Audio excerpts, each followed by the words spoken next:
शेण हे गायी आहेत बघा. आता गायी बसलेले आहेत. हे पण गायी आहेत बघा.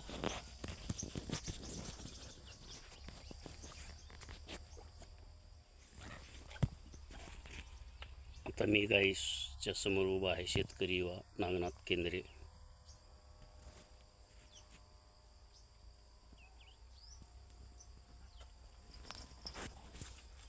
देशी गाय आहे ते.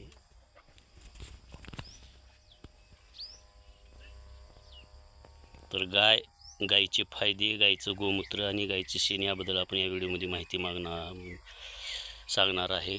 आणि शेण आणि गोमूत्र विकून कसे लाखो रुपये कमवायचे. देशी लाल करणारी जातीची डांगी, खिलार अशा विविध प्रकारच्या गायी आहेत. गायीचे फायदे शेती, शेण, गोमूत्र बघा. हे गायी आहेत. गायी बसलेले वासर आहेत. तर हे वासर पळत मध्ये येऊ लागलेले आहेत बघा. लाल कंदारी, आयडबाज, रुबाबबाज, गोरा किती आयटीत बसलेला आहे बघा. हा गोरा चरत आहे छानपैकी कवळ्या उन्हामध्ये गवत खात आहे. हा गोरा इकडं जात आहे. तर हे दाखवण्याचं म्हणजे पशु गाय पालन, तर गायीच्या शेणाचे काय फायदे, कसा नफा कमवायचा, कसे पैसे कमवायचे याबद्दल थोडक्यात माहिती मिळू आपण. हे गायीचं आहे ताजं शेण. तर गायीचं ताजं शेण फेकून देऊ नका. गायीच्या ताज्या शेणाला खूप फायदा आहे. गायीच्या ताज्या शेणापासून आपण शेतीत घालून शेतीची खत म्हणून सुपीकता वाढवू शकतो. बायोगॅस बनवू शकतो. तसेच वीज निर्मितीसाठी सुद्धा शेणखताचा वापर केला जातो. गायीच्या ओल्या शेणाला खूप मागणी आहे. अमेरिका, इंग्लंड, रशिया अशा विविध राज्यामध्ये मागणी आहे. आपण हा खत निर्यात करून खूप लाखो रुपये कमवू शकतो. आणि तिथली शेतकरी शेतीला खत म्हणून सुपीकता तसेच बायोगॅस वीज निर्मितीसाठी आपल्याकडून भारतातून आयात वर्षाला 400 ते 500 कोटी गाईचं शेण विकून भारताला पैसे मिळतात. तर हे आपण शेतकरी आहो. मी स्वतः नागनाथ केंद्रे आहे. तर आता आपण खत फेकून द्यायचं नाही, तुम्हाला सत्यपरिस्थिती सांगतो. तर हा शेणखत आपण निर्यात करायचा, कमी आपल्या भारतातही विकू शकतो. अनेक शेतकरी सुपीकता वाढवण्यासाठी शेतात खत घालण्यासाठी म्हणून शेणखत घेतात आणि आपण याच्यातून लाखो रुपये कमवू शकतो. वाळलेला खतसुद्धा आपण निर्यात करू शकतो. जे विदेशात हा खत घेतात आणि ते जमिनीमध्ये घालतात. हे वाळलेलं शेणसुद्धा फेकून द्यायचं नाही. ताजं शेणसुद्धा फेकू द्यायचं नाही. या शेणालासुद्धा आपण आपल्या इथं बायोगॅस स्वयंपाकासाठी किंवा वीज निर्मिती करू शकतो. बायोगॅसमध्ये आपण याचा उपयोग करू शकतो.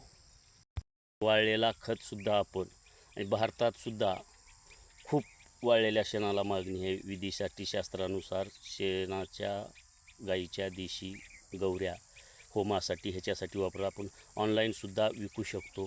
गौऱ्या बनवून ज्याला आपण हे म्हणतो, किंवा शेणखत म्हणून विकू शकतो. त्याची राखसुद्धा विकू शकतो आणि चांगल्या कामासाठी राख वापरली जाते. तर अशातून आपण लाखो रुपये कमवू शकतो. आपण याच्यावर गांडूळ खत म्हणून प्रक्रिया करूनसुद्धा ह्या शेणातून लाखो रुपये कमवू शकतो. म्हणजे देशी गाईच्या गाईच्या शेणखतापासून लाखो रुपये कमवून देणारा एकमेव व्यवसाय. शेण हे वाया जाणार नाही. शेण अतिशय फायदेशीर आहे, उपयोग आहे आणि महत्त्वाचा घटक आहे. तर हे फेकून द्यायचं नाही. याच्यापासून अनेक वस्तू बनवून प्रोडक्टसुद्धा याच्यापासून बनतात. याच्यापासून उदबत्ती बनते, याच्यापासून माळासुद्धा बनतात, याच्यापासून साबणसुद्धा बनतं. तर अशा प्रकारे आपण गाईच्या शेणापासून लाखो रुपये कमवू शकतो आणि फायदा हे करू शकतो. निर्यात करू शकतो, विकून कमवू शकतो. स्वतःच्या शेतात घालून आपण या जमिनीची सुपीकता वाढवून उत्पादन वाढवू शकतो. तर गाईच्या शेणाला अतिशय महत्त्व आहे. गाईच्या शेणाचा फायदा आहे. म्हणून तर एक गाय 20 एकर शेती, एक गाईचं शेणखत आणि गोमूत्र वापरून आपण सेंद्रिय शेती करताना एक गाय 20 एकर जमीन सांभाळू शकते. त्या शेणामुळे आपण बायोगॅस तयार करू शकतो, ज्यामुळे आपला घरचा स्वयंपाक होतो. आपण लाईट वीज निर्मिती करू शकतो. विविध प्रोडक्टसुद्धा आपण करू शकतो गोमूत्रापासूनसुद्धा, शेणापासून. तर अशा प्रकारे शेणापासून आपण गाईच्या लाखो रुपये कमवू शकतो. यासाठी शेण फेकू द्यायचं नाही. शेणाचा फायदा करून उपयोग करून घ्यायचा, निर्यात करायचा आणि फॉरेन कंट्रीला पाठवायचं. तर हे गायी आहेत. या गाईचा किती फायदा आहे आणि गाईच्या शेणाचा किती फायदा आहे यामध्ये आपण या व्हिडिओमध्ये पाहिलेलं आहे. तर गाईच्या शेणापासून लाखो रुपये कमवून आपण श्रीमंत होऊ शकतो आणि सोपा साध्या पद्धतीनं, याला जास्त खर्च येत नाही. त्याच्यामुळं गाईच्या शेणाला खूप मागणी आहे आणि गाईच्या शेणाचा फायदा करून घ्या. शेतकऱ्यासाठी ही अतिशय महत्त्वाची बाब आहे. शेतकऱ्याबद्दल या व्हिडिओमध्ये आपण शेणखताचे फायदे, उपयोग आणि कसे पैसे तो मिळतो याबद्दल सांगितलो. असेच नवीन व्हिडिओ पाहण्यासाठी, गायी आणि शेती, शेणखताबद्दल माहिती, प्रोडक्ट, उत्पादन यासाठी चॅनलला सबस्क्राईब करा, व्हिडिओ शेअर करा आणि ऑल द नोटिफिकेशनला क्लिक करा.